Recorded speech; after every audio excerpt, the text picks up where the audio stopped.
Des annonces comme celle-ci, mais qu'est-ce que ça fait plaisir. Salut à toutes et à tous, c'est Jean, c'est Moketo pour parler de tout, mais surtout de rien. Au cas où vous ne le sauriez pas, je suis un grand fan du mangaka Great. J'adore ça, j'adore son style de dessin très réaliste, son découpage, ses personnages très stylisés, le côté sexy, parfois un peu borderline, je suis d'accord, mais de ces personnages féminins. Mais moi c'est ça que j'aime en fait chez Great, c'est que oui, ces personnages féminins sont très sexy, mais c'est pas que ça, c'est pas juste femmes objets, c'est-à-dire qu'elles sont souvent très bien écrites et très badass, et il est souvent question de belles histoires d'amour dans ces mangas. Donc pour revenir sur ces titres qui sont parus chez nous en tout cas et que j'ai pu lire, il y a celui qui me l'a fait découvrir, c'est Ergir bien sûr. Il y a eu aussi Björk Trinity, beaucoup moins connu, qui a été édité chez nous chez Kyun il me semble, mais qui n'a pas eu un grand succès je pense. Faut dire aussi que le scénario était un petit peu complexe. Et ensuite il y a eu son adaptation de Bakemonogatari qui s'est achevée chez nous là ces derniers jours en mars 2025, donc qui fait 22 tomes. Et donc c'est vrai que j'avais vu que suite à Bakemonogatari, Great avait commencé un nouveau manga en 2024, donc Kaijin Fugeki, qui a actuellement 3 volumes au Japon, et donc j'attendais impatiemment, je me disais, bon ok, ça y est, Bakemonogatari c'est fini chez nous. Maintenant, faut être patient, faut croiser les doigts pour que son prochain manga sorte chez nous. Et bah bingo, bien sûr, on va voir ça ensemble. La news est sortie il y a quelques jours de cela. Ce sera toujours chez Pika Édition, donc le même éditeur que Ergir et Bakemonogatari. Et on a eu la confirmation donc que Kaijin Fugeki, Kindled Spirits, sortira chez nous en juin 2025, donc le 4 juin, et donc on va lire un petit peu ensemble les news.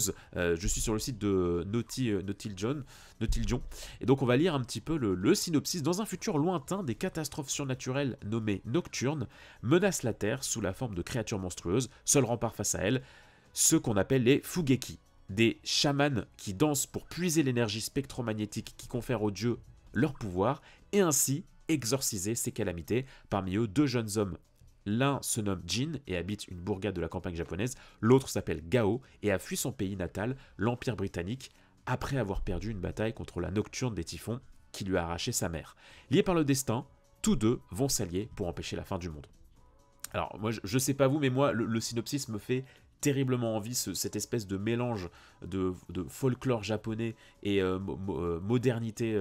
C'est quelque chose déjà que j'avais vraiment beaucoup apprécié dans Bakemonogatari. Alors c'est pas lui l'auteur de Bakemonogatari, mais c'était déjà un thème sous-jacent que j'aimais tout particulièrement dans Bakemonogatari.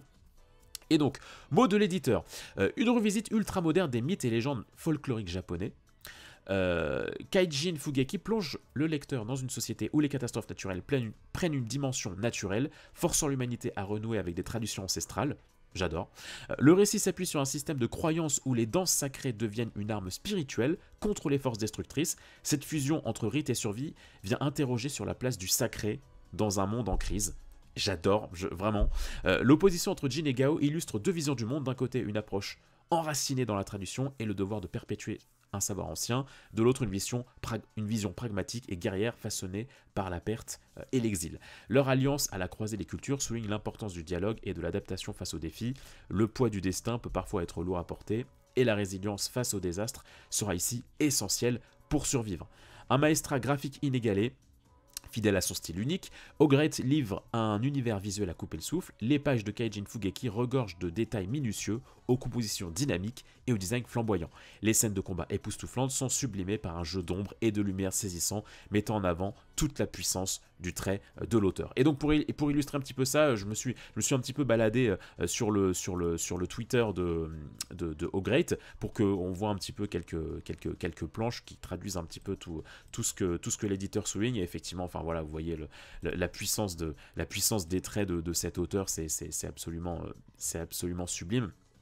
Et du coup, c'est vrai que Ergir, ça commence à dater, mine de rien, et je n'ai jamais... Voilà, ça c'est une planche de Björk Trinity, je me souviens, et donc j'ai jamais trop perdu de vue cet auteur, et c'est fou de voir sa courbe de progression, ne serait-ce que Bakemonogatari, tu vois le tome 1, qui est déjà sublime, et tu vois le dernier tome, tu te dis, mais c'est fou, quoi. La courbe de progression de cet auteur, c'est assez faramineux. Tome 16 de Air Gear. Enfin voilà, ça c'est quelques planches. Alors il y a effectivement du partage d'un peu de tous ces mangas, mais voilà, ça c'est les. Je suppose que là c'est le fameux Kaijin, Fugeki, je sais plus là, et Gao. Je suppose que c'est eux deux les deux protagonistes en question. Voilà, j'ai pas lu les scans. Je me préserve de tout ça parce que je veux véritablement découvrir en version française le livre en main. Oula, je vais passer un peu les potentielles photos compromettantes parce que O'Grade, bon, il a pas trop de limites sur certains points. Et donc voilà, là vous avez la couverture du tome 1, du tome 2. Ils sont quand même sacrément stylés. Et donc plus haut, il y avait la couverture du tome 3. Non mais vraiment, hâte donc chez nous le 4 juin avec le premier tome.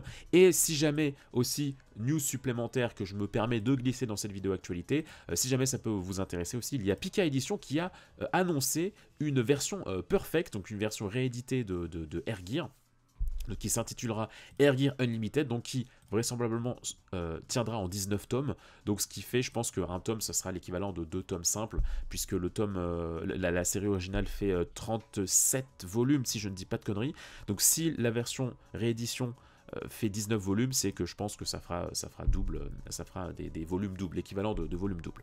Voilà, c'était un petit peu ce que j'avais envie de vous partager dans cette vidéo, vous partager mon engouement autour de la sortie future de la nouvelle œuvre de O'Grade, qui est quand même pas un petit mangaka mine de rien, et donc n'hésitez pas à me dire ce que vous en pensez, à mettre un petit pouce en l'air et à vous abonner si jamais cette vidéo vous plaît, et à vous balader sur la chaîne pour toujours plus de contenu sur la pop culture. Prenez soin de vous les gens, prenez soin des autres, et à très vite. Bye bye.